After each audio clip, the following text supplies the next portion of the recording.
So I think with that said, we can go ahead and get started. So I'll start us off. So hello, everybody, and thank you for joining us tonight for our webinar series, Residency Real Talk with Dr. Samir Desai. We're very happy to have you here tonight with us. Just to briefly introduce myself, my name is Alyssa Harlow, and I'm the Director of Marketing here at MD2B Connect. I know I probably talked to many of you via email, but now we're kind of putting the name to the face. So if you haven't seen me, it's nice to meet you. Tonight, we will be going over some of your questions that those of you had submitted in the Google form. So we'll also be going over topics regarding the residency match and some items to look out for. So please feel free to submit any questions that you may have throughout the webinar in the chat. If there's enough time at the end, then we will try to answer as many of those as possible. So lastly, I just wanted to mention that if you have any questions or concerns about anything, whether it's about your rotation or the guidance that you're looking for the match process, we welcome and encourage you to reach out to any one of us on our team, including Dr. Samir Desai. We'd be very happy to talk with you and answer any questions that you may have. And we're very dedicated to your success. So please don't hesitate to reach out. I know that a lot of people, are worried to reach out. Please, we're totally open to hearing from you. So do not hesitate. Lastly, you'll likely see me sharing a lot of links and resources in the chat throughout the duration of the webinar. Those are for you for free to use, so please feel free to save those. All of those links are available to you on our website and on our sister company's website, the Successful Match, and I'll also share the link to their website there. So with that said, I will go ahead and pass it off to Dr. Samir Desai. Okay, thank you so much, Alyssa, and a warm welcome to all of you who are here with us. We thank you for joining us. And here at MD2B Connect, we feel very strongly about providing you the support that you need to reach your goals. When we created MD2B Connect, we didn't want this to be only an avenue for you to do a rotation. We really wanted it to be also a vehicle for you to develop professionally and build a strong foundation that you need for your future career, and to also offer you mentorship in any way that we can. We have a lot of experience guiding students of all sorts, not just USMDs and DOs, but we've worked with IMGs from all over the world for over 20 years. And so we're happy to share that insight with you. And what we really enjoy doing is getting to know each and every one of you, because you're all very unique. You all have different aspirations, different backgrounds, and you're trying to understand how you can move yourself forward to get closer and closer to your goals. And so, I love to hear about what you've done and what you're excited about, what your goals are. And I'm here to assist you in any way that I can, which means that you are always welcome to reach out to me individually.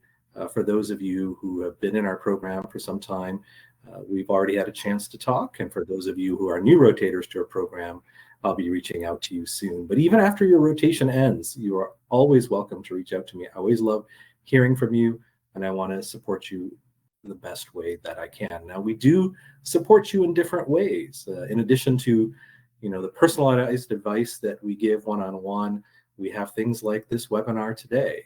We also have our books. Most of you have received 2 books, The Successful Match and Success on the Wards. Those are very powerful tools, very in-depth resources that will give you an inside look into what it takes to be successful in your U.S. clinical experiences and to position yourself to be a strong residency candidate. But beyond those books, we have our 2 websites. You all are familiar with MD2B Connect, where we have a variety of resources, but we also have, as Alyssa said, our sister website, which is thesuccessfulmatch.com. And there you can access our blog, which is very extensive, as well as our podcast, Success in Medicine, where we devote lots and lots of material to giving you high yield recommendations and advice to get you to where you want to be. But today, in Residency Real Talk webinar, we are going to talk a bit about the match results, right? We all just came into this week after an exciting week for many people in the match. So we want to review some pertinent information from those results, because that will help us in our own preparation for a successful match. We're going to talk about some action items to take part in right now as we are nearing the end of March. And those action items will make sure that we are where we need to be in September when it comes time to apply. And we're going to, of course, answer your questions. A number of you submitted questions, and we'll address those. And certainly if we have some time left over, any questions that you submit in this chat, we will try to answer as well. So let's go ahead and get started. I'm going to share my screen so I can put up my PowerPoint presentation. So give me a sec.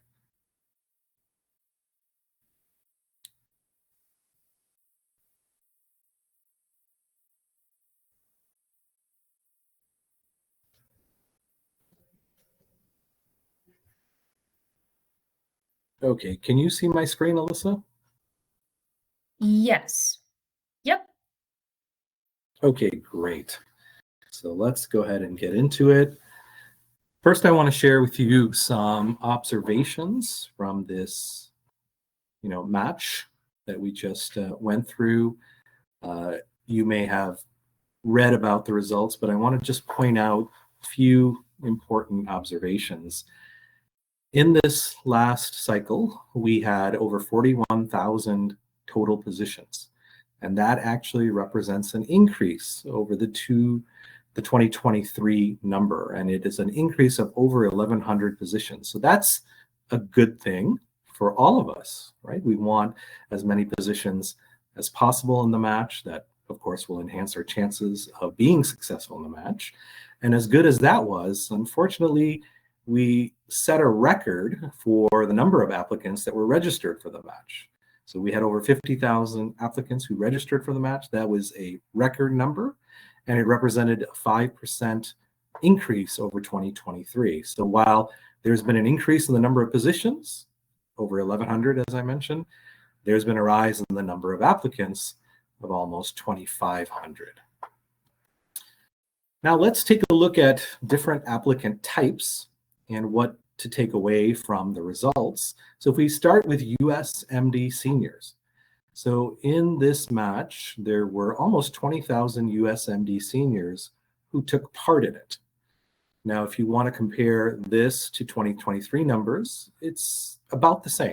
There was an increase of about 7 applicants over 2023. If we go back a little bit further and we look at the numbers from the 2020 match, you can see in 2020, there were about 400 to 500 fewer USMD seniors. Now, this number of USMD seniors has been increasing over time, ever since 2002. And I want to take you back to 2002 to help you understand something important that happened at that date in time. And that will explain a few things that I think are highly relevant. So back in 2002, the AAMC did a workforce projection. They took a look at the physicians practicing in the US, and they tried to determine, what will be our workforce needs in the coming decades. And what they determined through their work is that the US would face a shortage of physicians. And the community, the medical community, was concerned about that. And as a result, there was a call to action where our professional societies and organizations encouraged our existing US medical schools to increase their class size. They also called upon the individual states to relax their rules, rules that would now allow new medical schools to be established. And so what happened was exactly that, a rise in the number of students in every medical school class and the development of new medical schools. And so around 2007, 2008, we started to see the effects of that. And for a good 10 years after that, there's been a sharp rise in the number of USMD seniors participating in the match. Now, the good news for us in the IMG community is that that rise is now leveling off. As you can see, from 2020 to 2024, there was only 400 to 500 more USMD seniors, and from last year to this year, things have stabilized. And that is a good thing for us. And I expect unless there is some more call to action that this number will be roughly the same in the coming years, at least for the next 4 or 5 years. Now, while that is true for USMD seniors, let's take a look at the situation for USDO seniors. So that same time when the AAMC asked USMD schools to increase their enrollment and asked for new medical schools to be established, the same occurred with osteopathic medical schools. So the existing osteopathic medical schools expanded their class size, and they too created new osteopathic medical schools.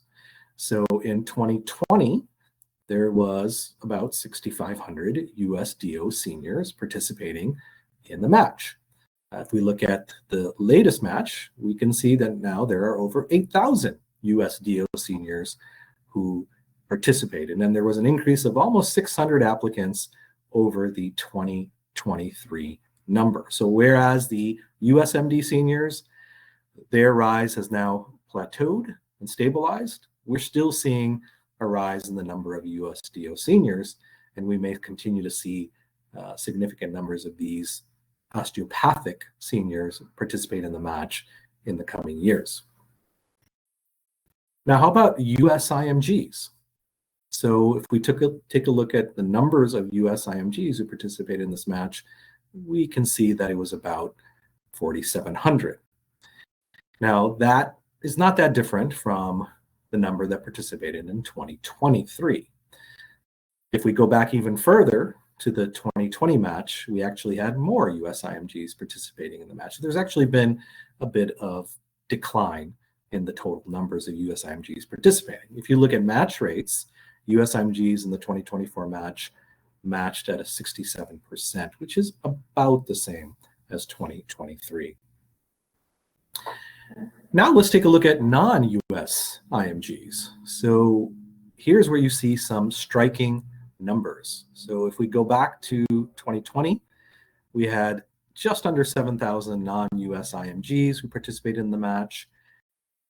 In this past match, we had over 10,000, substantially increased number. If we compare it to 2023, it's actually over 1,500 more non-US IMG applicants. And in terms of matching, 58.5% matched, which is about the same as 2023. Now, what else can we glean from this match? We can take a look at specialties, and we can see which specialties IMGs matched into. And in this slide, you can see the specialties in descending order. The top specialty representing the specialty which had the most IMGs matching into it, which is categorical internal medicine. You can see there that there was nearly 4,200 IMGs who matched into categorical IM, followed by family medicine, which had almost 1,500, then pediatrics, over 800, emergency medicine at around 450, psychiatry and neurology were represented between 300 and 400 IMGs. And then you can see general surgeries a little bit less than that, pathology, and then we get into a few other specialties like general surgery, categorical, and transitional. If you don't see your specialty of interest there, it's because there are fewer than 158 people, as you can see in the transitional year, who match there. So obviously we have IMGs matching into other specialties, but at a smaller number. Now, what are some trends to note? So some interesting observations. So there has been a decline in interest in pediatrics among USMD seniors. It's been going on now for a few years, but that decline was even more pronounced here in 2024, and there was actually 251 unfilled positions in pediatrics that were available in the SOAP, which represented a significant increase from the 2023 value of unfilled positions in pediatrics. So if you are someone who is going after pediatrics, is committed to it, this is a great time to be going into pediatrics. If you're somebody who's not sure about pediatrics, you're considering pediatrics along with perhaps several other specialties, you have a major final specialty choice, and maybe all three or two or three of your specialties that you're considering are you like equally as well, that might be something that influences you in going towards pediatrics. Pathology, there's been an increasing interest in the specialty among USMD and DO seniors. That's not something that just happened. It's been happening over the last few years. If we look at the number of USMD seniors who filled the available pathology positions, that number rose to 263, and that is up quite a bit from 2020. USDOs are also finding pathology a more attractive specialty. Emergency medicine is an interesting one.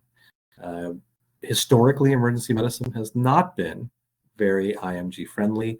A few years ago, that changed to some extent as USMD seniors were shying away from going into the specialty for a variety of reasons.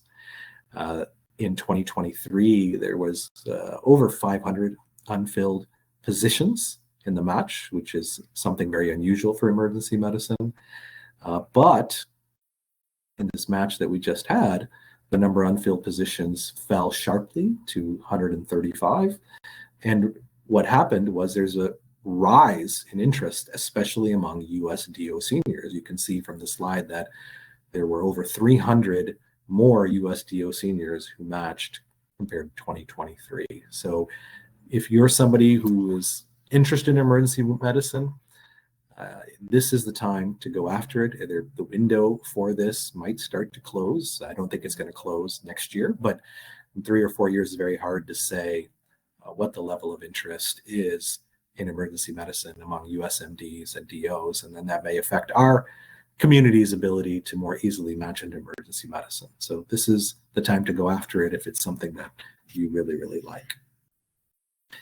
So let's talk about where we are today. This is March 2024. Obviously, we're knocking on the door of April. What do we need to be working on? I know many of you are looking at applying in September 2024.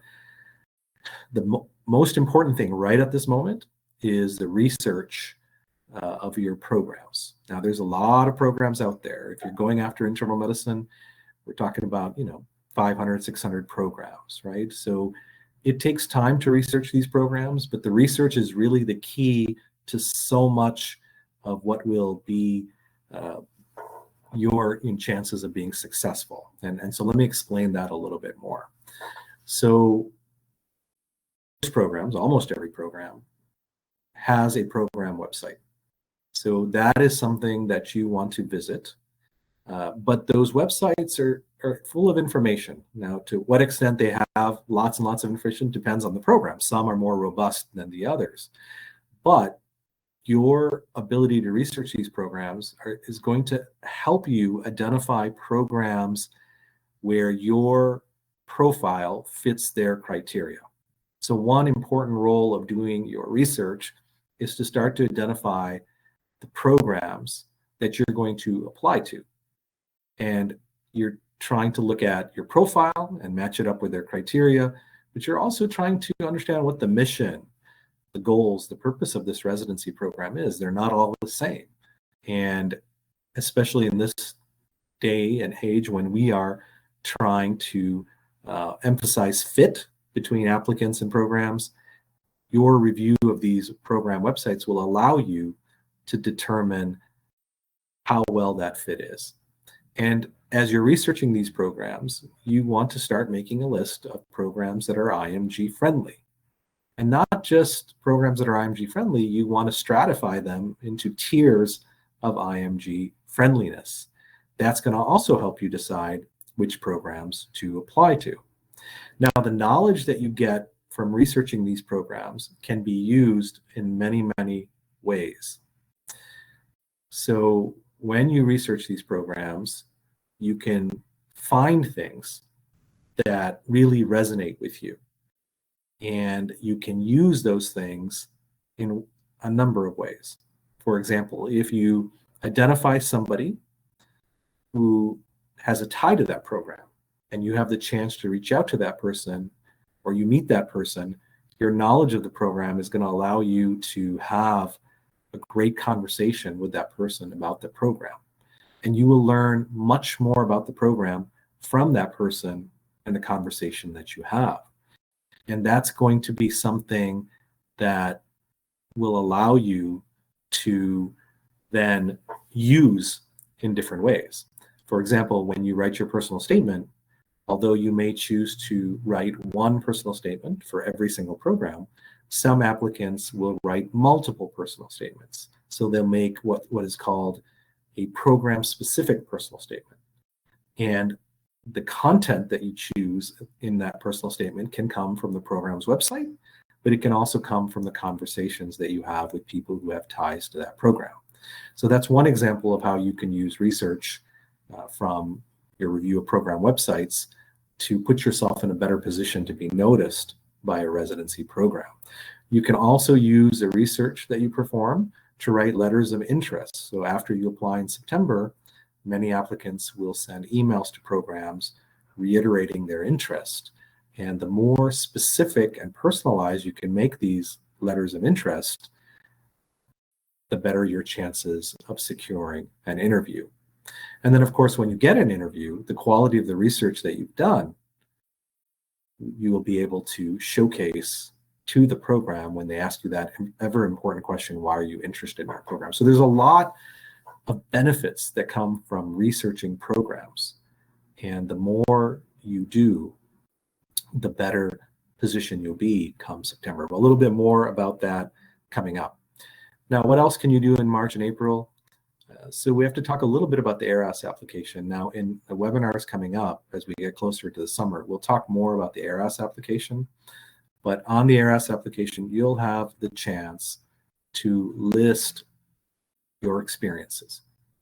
Now, you can't list every experience. In this past cycle, we had a maximum of 10 experiences we could list. But for every experience you list, you have an opportunity to describe it. You don't have unlimited space to describe it. There's a character limit, but that space is very precious. Much of what a program director does when they're looking at an ARAS application is really focus on the ARAS description. So if you can make that chock full of valuable information and you can make it compelling in the way it's written, that's going to go a long way to making the impression in that program director's mind that this is someone that I have to meet. So although ARAS isn't going to open for a few more months, you can actually work on these ARAS descriptions now, because quite a few of these 10 experiences you will have already done.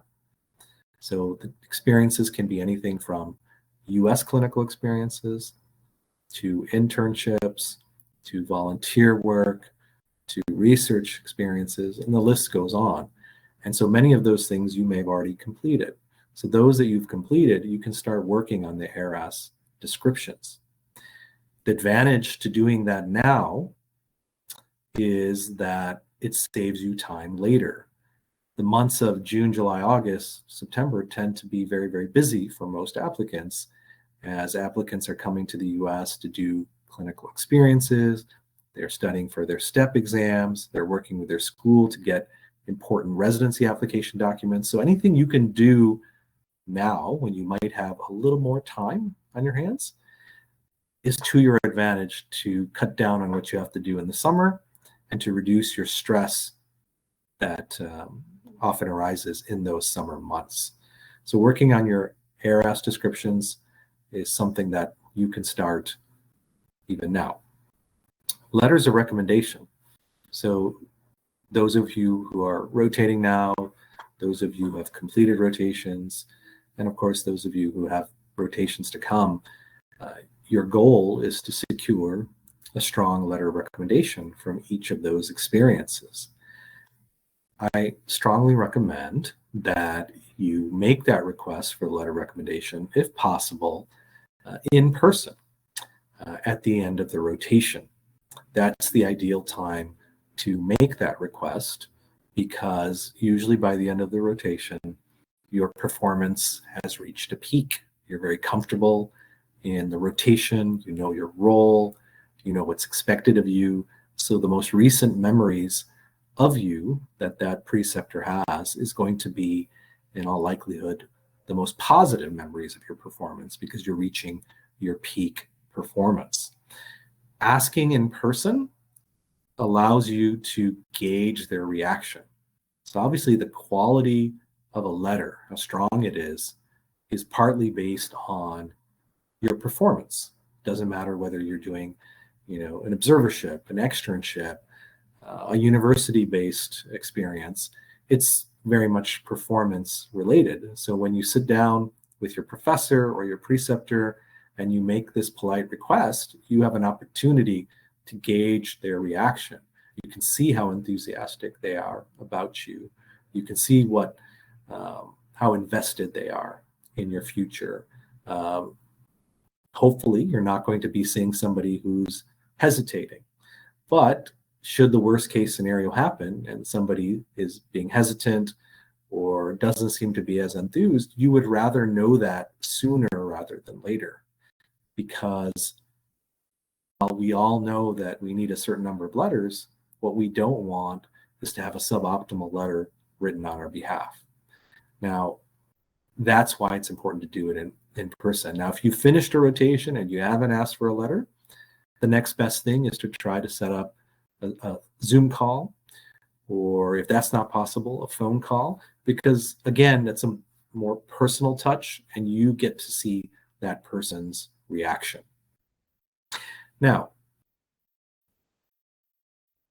it is important to collaborate with your letter writer so that the best possible letter is written on your behalf. Most letter writers are very open to getting input from their students. We do want you to reach your goals. We want to see you succeed, and we want to write a letter that is commensurate to your performance. Now, we have ideas in our own mind about how to do that in the letter, but you also have details in your mind that can help us write a more effective letter. So what you want to do when you make your letter recommendation request is you want to ascertain how you can help your letter writer write that letter. So it's perfectly fine to ask them what materials you can provide them. Most letter writers will be very eager to see your CV. They might invite you to submit additional materials. I like to be proactive and create a sheet, an informational sheet on the things that I've done in the rotation. Maybe there are some patients that I saw where I felt that, I was able to make a contribution. Maybe there was a certain quality that I was able to demonstrate through my involvement in a certain patient. All of those things can be put on a sheet, typed up, sent to the letter writer, and the letter writer can then refer to it as they're writing the letter. And that's an example of a way to get some specifics into your letter that backs up any praise. So again, try to determine how you can help that letter writer write the best possible letter. There are situations, as you may know, where a letter writer may ask you to submit a draft. That's a wonderful opportunity to collaborate in the way that we're talking about. Should you be in that situation, you can always email our team. We can send you links to some credible sources of information on how to write a letter draft. Now, there are documents that you need other people to work on. Obviously, your letter writers are going to be responsible for uploading your letters, but your medical school is responsible for some of the document work related to your residency application, right? With regards to your MSPE or your transcript. And that's a process that can take some time. I have seen these documents take weeks upon weeks, in some cases months upon months. The sooner you get your school involved to do those things, the better.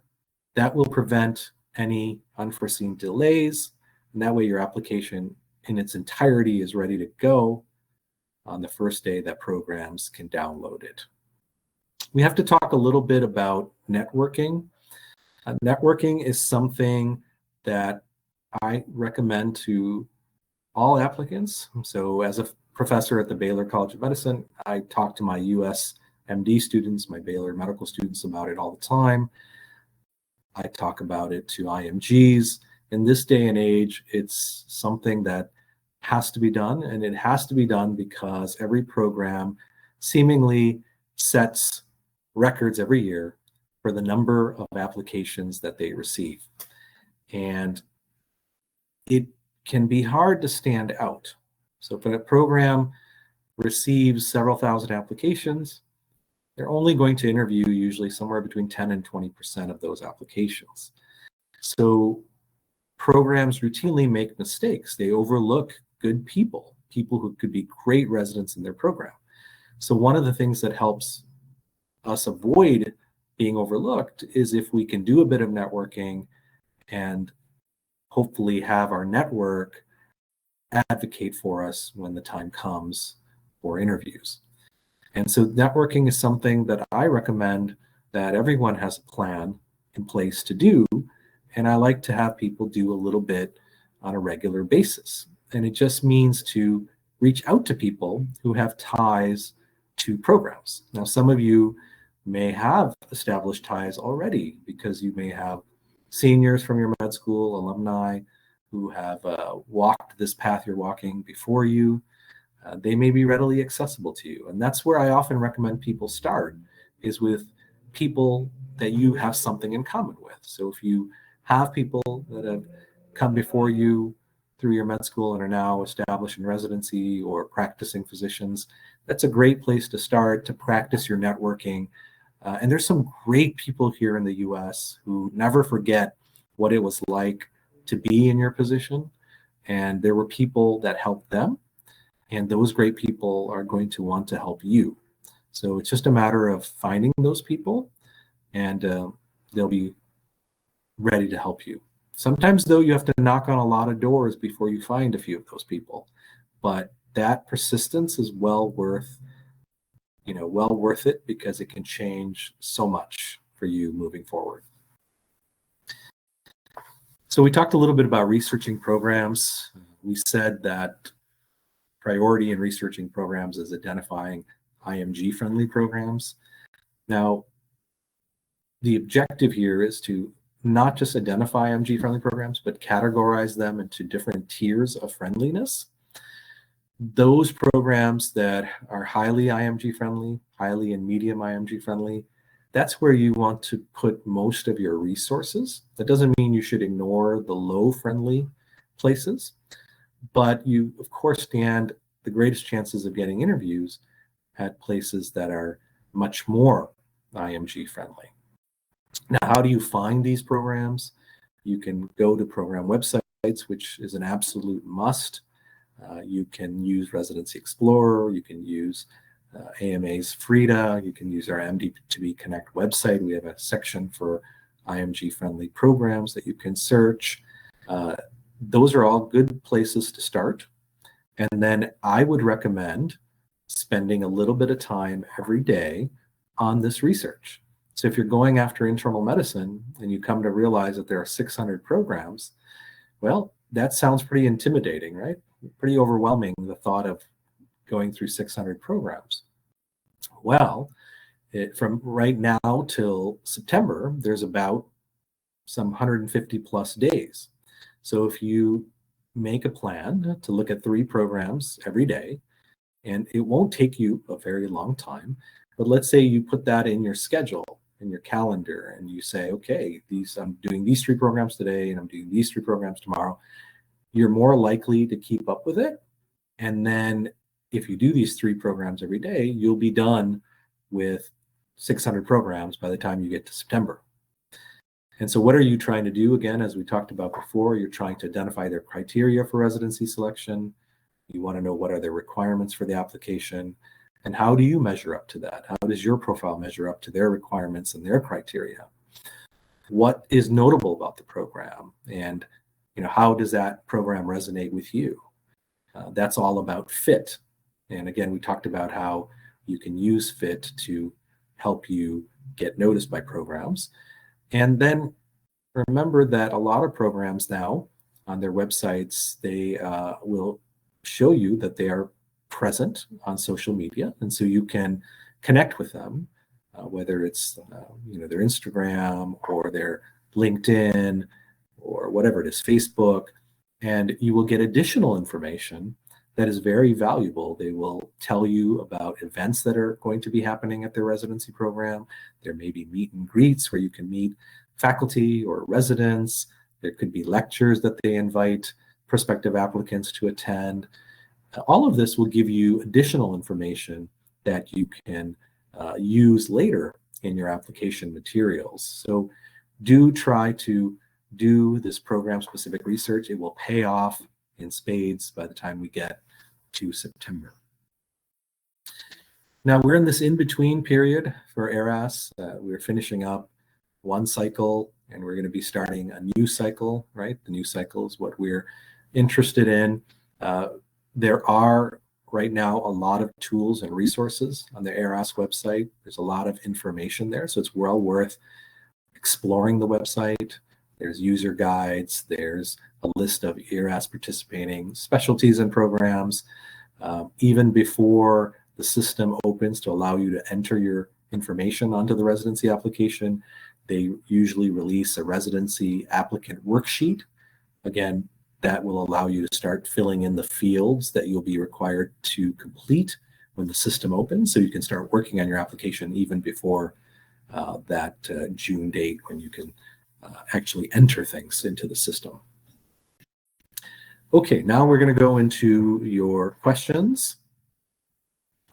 One question that was submitted is about psychiatry. And the question is, what is most important for the psychiatry match? And so a lot of people wonder about step scores, and we can start there. So the mean step 2 CK scores for matched versus unmatched applicants, you can see that for USIMGs and non-USIMGs for psychiatry. So psychiatry is one of those specialties that I consider a leader among specialties because they have been a champion for holistic review of applications long before it became popular among all the specialties.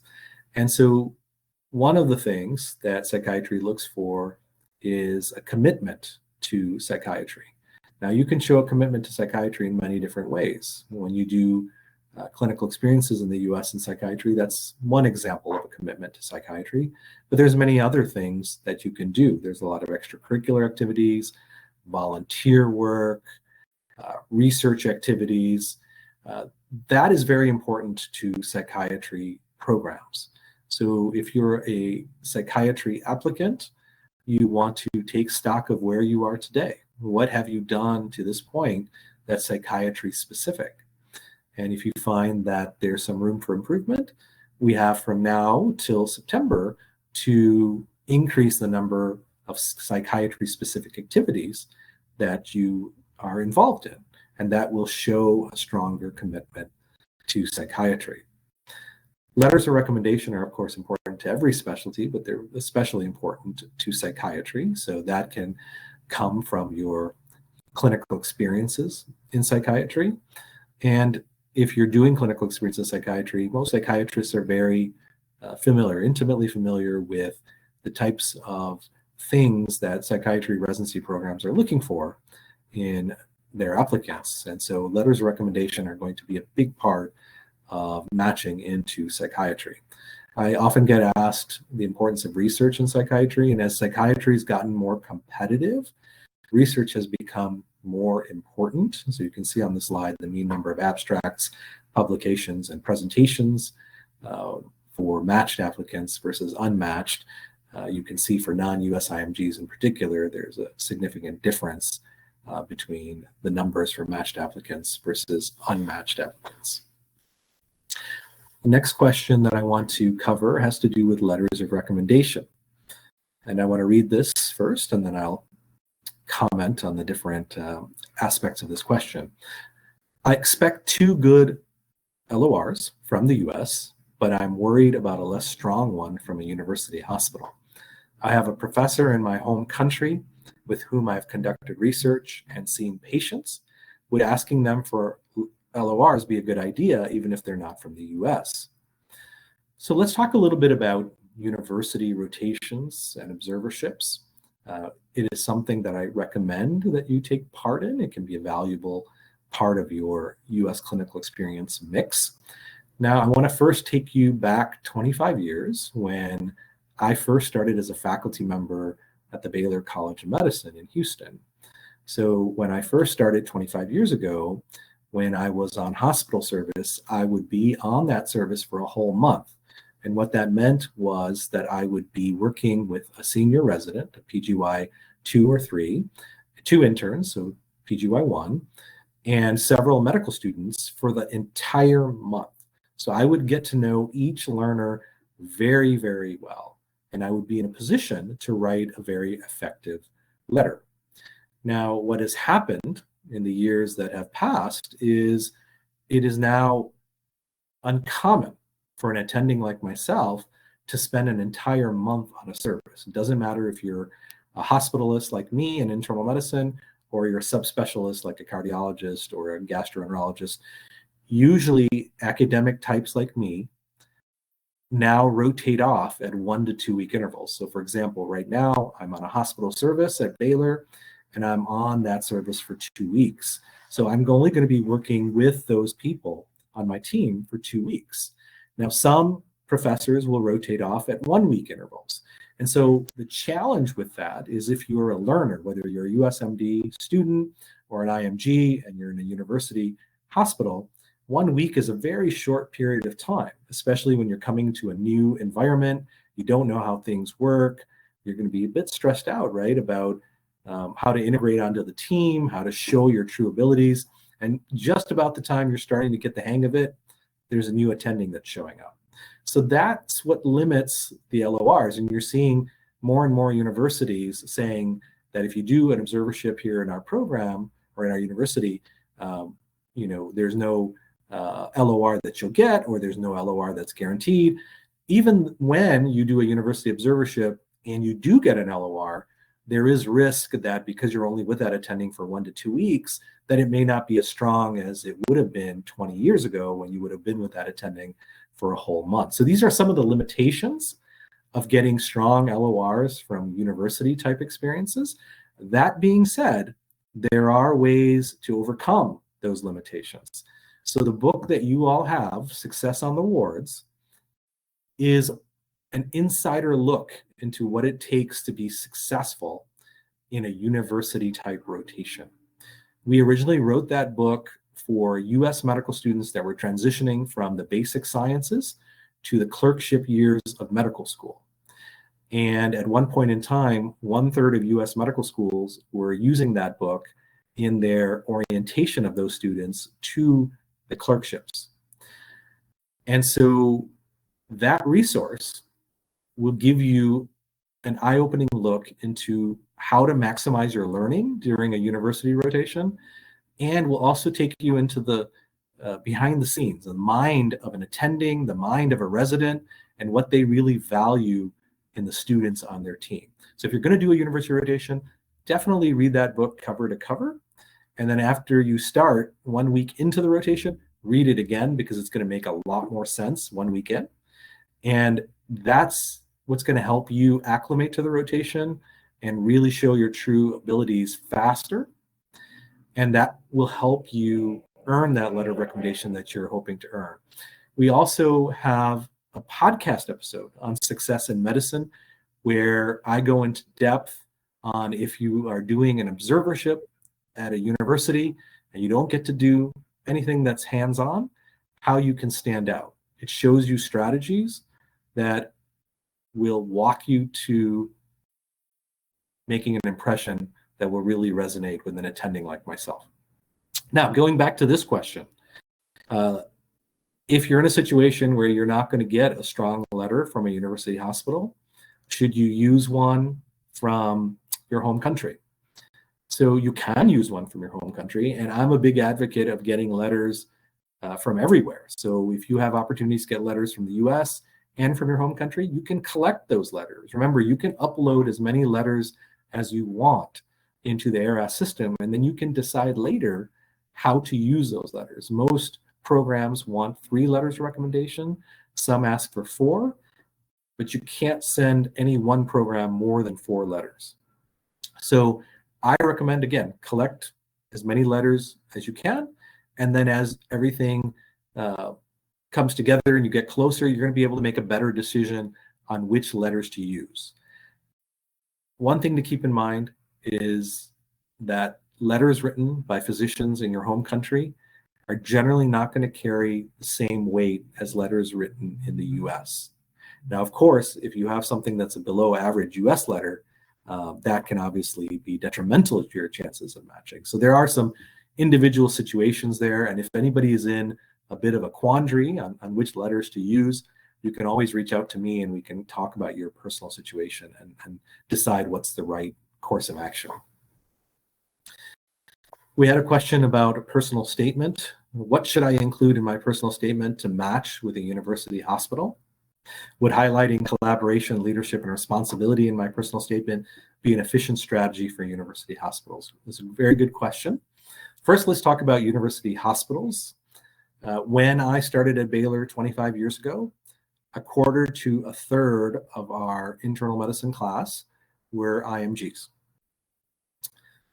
Now, we're lucky to have a single IMG in our class. And that's not just a Baylor thing. That's happening at a lot of university hospitals and a lot of academic medical centers. The reason why that's happened has to do with what we talked about before. In 2002, when the AAMC called upon medical schools to increase their class sizes and new medical schools to be established, that action led to a significant rise, as we talked about, in USMD seniors. And as there were more USMD seniors coming into the pipeline, they began to take more positions in university hospitals. So for IMGs, it's a lot harder today to get positions in university hospitals than it was 25 years ago when I started my career as a faculty member. But if you're trying to appeal to university hospitals, you have to understand that university hospitals in general are looking for people who are going to make a mark on the profession. So they're looking for what we call movers and shakers, people who are going to make significant contributions. And you all are people who have already made different contributions. And so the key is to position yourself in a way to make sure that that residency program realizes how much of a contributor you're going to be, how much of a mark you're going to make on the profession. So if you're somebody that has distinguished yourself through collaboration, through the leadership activities you've been involved in, yes, that's the type of thing that you can highlight in a personal statement, because that's the thing that tends to resonate with university programs.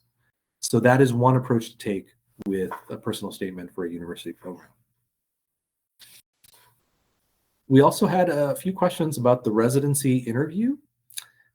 One question was, what would be a good answer during an interview for an IMG with more than 5 years without practicing medicine after starting his life all over in the USA? So one of the things that I've really enjoyed over the years at MD2B Connect is meeting people with all sorts of backgrounds. And, you know, different reasons have brought people to the US, right? Our lives move in unexpected ways, and we may come to the US, and when we start our life here, we may not start right away in medicine. There may be some years that pass. Perhaps we're doing other things, other careers. Maybe we're focusing on family. And the point being that everyone has their own path.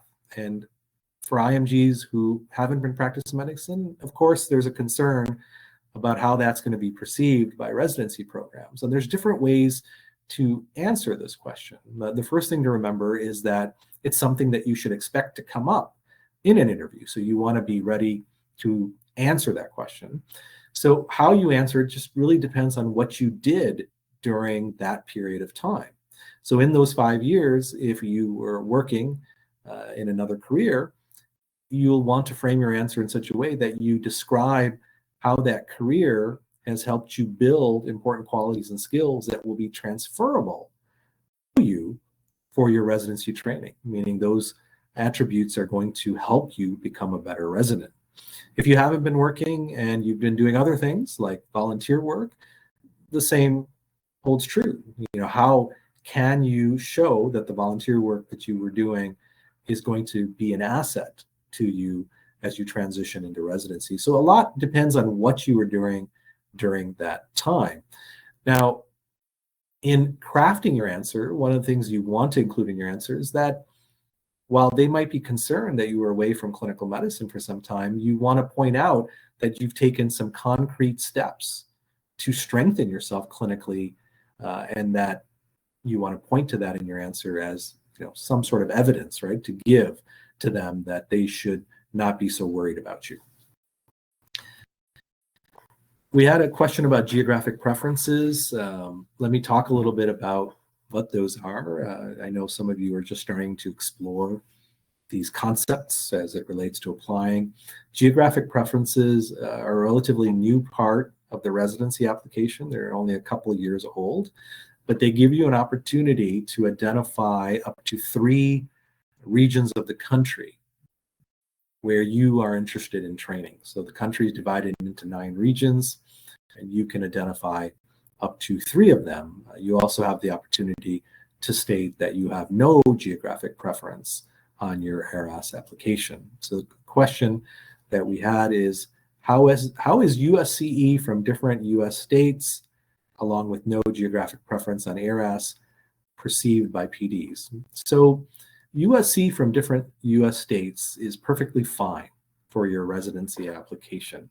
It shows that you have flexibility in terms of, seeking opportunities, and people sometimes assume that you may have flexibility for where you want to train in your residency. What's more important, though, than what states you do it in is the fact that these experiences are substantial. So when you're trying to select experiences, whether it's in this state or that state, you want to make sure that you pick things that will really give you a chance to get involved, and that you work with people who are dedicated, are great role models, and are going to be invested in your success.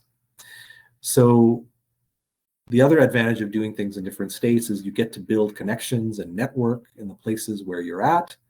And in the US, the wonderful thing is a lot of IMGs are practicing in many, many different states. So there's a chance when you're in this city in one state or that city in another state for you to do some significant networking. And that can help you attract interest of programs in that state or region.